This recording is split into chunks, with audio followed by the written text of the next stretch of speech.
आपके साथ मैं हूं शिल्पा रावत और सीधे इस वक्त आपको दिखाते हैं पीडीए ने कार्रवाई शुरू कर दी है और इस वक्त ध्वस्तीकरण की कार्रवाई जो है उसको लेकर शुभम हमारे सहयोगी मौजूद हैं। तस्वीरें सीधे दिखा रहे हैं। शुभम का एक बार फिर रुक करते हैं। शुभम, कार्रवाई फिलहाल नजर आ रही है, शुरू हो चुकी है इस वक्त मौजूद है और मोहम्मद गुलाम की मां यहां पर है।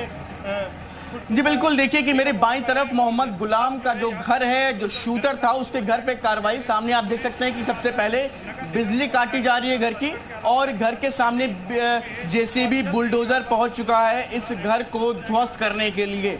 सुबह से ही इसको लेकर के प्राधिकरण की तरफ से तमाम तरह की तैयारियां चल रही थी। इसके बाद अब लगभग 11:45 के आसपास ये कार्रवाई शुरू हो गई है मोहम्मद गुलाम के घर पर। सामने देखिए आप पहले की विद्युत कर्मी यहां पर मौजूद हैं जो बिजली को काट रहे हैं घर की, और उसके बाद कम से कम 20 से 25 मजदूर इस घर के भीतर जो हैं, जो अंदर इस घर को तोड़ने का काम शुरू कर चुके हैं। और बाहर आप देख सकते हैं कि जेसीबी, और मेरे बाईं तरफ आप देखिए कि भारी पुलिस बल यहां पर तैनात है और छतों पर लोग मौजूद हैं जो इस पूरी कार्रवाई को अपने छतों से देख रहे हैं। ऐसे में जो पुलिस बल यहां पर भारी मात्रा में मौजूद है जिससे कि किसी भी तरह की कानून व्यवस्था ना बिगड़ने पाए। लिहाजा अभी फिलहाल मोहम्मद गुलाम के घर पर कार्रवाई तेजी के साथ शुरू हो चुकी है। अंदर जो तमाम मजदूर मौजूद हैं वो इस पूरे घर को तोड़ने का काम कर रहे हैं। अभी थोड़ी देर पहले हमारी बातचीत हुई थी, जो गुलाम की मां है उनसे बातचीत हुई, उनकी जो भाई हैं उनसे भी बातचीत हुई। उन सबका साफ तौर पर इसे लेकर के कहना था कि अगर गुलाम की मौत हो जाती है, मुठभेड़ में मौत हो जाती है, एनकाउंटर में मौत हो जाती है, तो वो गुलाम के शव को देखेंगे भी नहीं और शव को लेंगे भी नहीं। तो ऐसे में आप समझ सकते हैं कि जो गुलाम ने किया वो उनके परिवार को भी नागुजार है। ऐसे में अब जब उनके घर पर कार्रवाई हो रही है तो निश्चित तौर पर एक जो संदेश देने का प्रयास उत्तर प्रदेश की पुलिस, उत्तर प्रदेश का प्रशासन और सरकार करती है कि उत्तर प्रदेश में अगर माफिया इस तरह की करतूतें करेंगे तो निश्चित तौर पर उनके ऊपर इस तरह की कार्रवाइयां होंगी।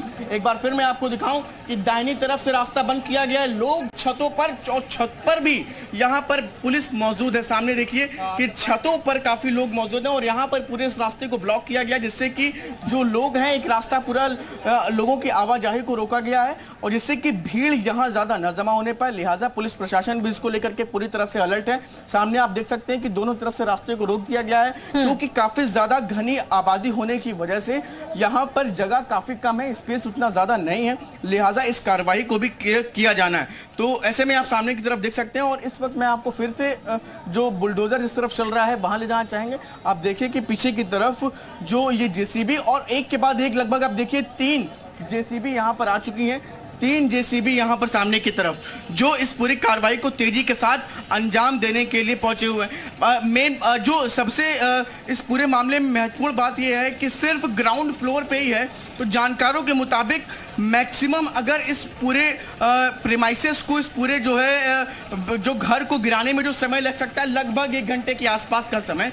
और ऐसे में जब 3 बुलडोजर के माध्यम से, 3 जेसीबी मशीनों के माध्यम से इस घर को गिराया जाना है तो ज्यादा समय लगने की उम्मीद नहीं है। लिहाजा ऐसे में अब इस कार्रवाई को तेजी के साथ आगे बढ़ाने का प्रयास यहाँ पर नगर निगम प्रयागराज और अन्य प्रशासन के द्वारा किया जा रहा है। लिहाजा देख सकते हैं आपके सामने 3 जेसीबी आ गई हैं और इस कार्रवाई को तेजी के साथ आगे बढ़ाने का काम यहाँ पर किया जा रहा है। जी बिल्कुल, यानी कि कितनी जेसीबी तकरीबन शुभम यहाँ पर अभी होंगी इस वक्त? जैसा कि आपने जानकारी दी 1 घंटे का समय तकरीबन लग सकता है इसको पूरे को डहाने के लिए।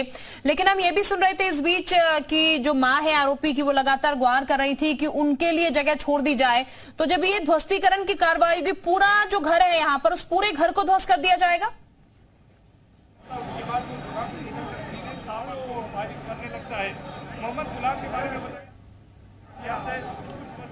शुभम, आवाज मिल रही है आपको मेरी? चलो, शुभम का फिर से रुक करने की कोशिश करेंगे, लेकिन जरा आप पहले तस्वीरें देखिएगा। ये खास तस्वीरें हैं, सुपर एक्सक्लूसिव तस्वीरें हैं, प्रयागराज की तस्वीरें इस वक्त हम आपको दिखा रहे हैं। उमेश पाल हत्याकांड से शुरा शूटर गुलाम, जिसके घर पर इस वक्त जेसीबी की कार्रवाई हो रही है। पीडीए एक्शन कर रहा है, प्रशासन का ये सख्त एक्शन है और ये एक नजीर है उन लोगों के लिए, उन माफियाओं के लिए जो बेखौफ होकर उत्तर प्रदेश में घटनाओं को अंजाम देते हैं। उनके लिए एक बड़ा संदेश देने की कोशिश ये प्रदेश सरकार की तरफ से है, प्रशासन की तरफ से है कि अगर आप यहाँ पर इस तरीके के कृत्य करते हैं, इस तरीके की गतिविधियों में संलिप्त रहते हैं, तो फिर आपको बख्शा नहीं जाएगा। और इसके साथ साथ ये सिर्फ गतिविधियां आप तक सीमित नहीं रह जाती हैं, फिर ये आपके परिवार तक पहुंच जाती है। यानी कि भले ही आपका परिवार का इन्वॉल्वमेंट इसमें ना हो, लेकिन इससे आपके परिवार को भी परेशानी होगी। जैसा कि आप सुन रहे हैं, बार बार गुलाम के जो परिवार वाले हैं वो साफ कह रहे हैं कि अगर एनकाउंटर में गुलाम मारा भी जाता है तो उसकी डेड बॉडी भी वो नहीं लेंगे, इन कामों में संलिप्त था और एक्शन इस तरीके से होना चाहिए। हालांकि वो बार बार एक गुहार भी कर रहे हैं कि हम निर्दोष हैं, कम से कम हमारे लिए छत दे दीजिए सर छुपाने के लिए, क्योंकि पुश्तैनी उनका घर लंबे समय से रह रहे थे। गुलाम की अगर बात की जाए तो गुलाम की जिस तरीके की गतिविधियां थी वो उनके घर वालों को भी पसंद नहीं थी और इसीलिए गुलाम जो है वो घर वालों से कम ही संपर्क में रहता था। शादी के बाद से अपनी बीवी की ज्यादा तरफ रहता था, ये उनकी मां की तरफ से भी लगातार कहा जा रहा था। और ये जो कार्रवाई हो रही है वो उसके बिल्कुल पक्ष में है, लेकिन साफ साफ वो ये भी कह रहे हैं कि हमें कम से कम एक छत मिल जाए ताकि हम उसके नीचे रह सकें। लेकिन इसका संदेश ये कि आपके परिवार वाले भी दुखी होंगे अगर आप इस तरह की गतिविधियों में लिप्त होंगे।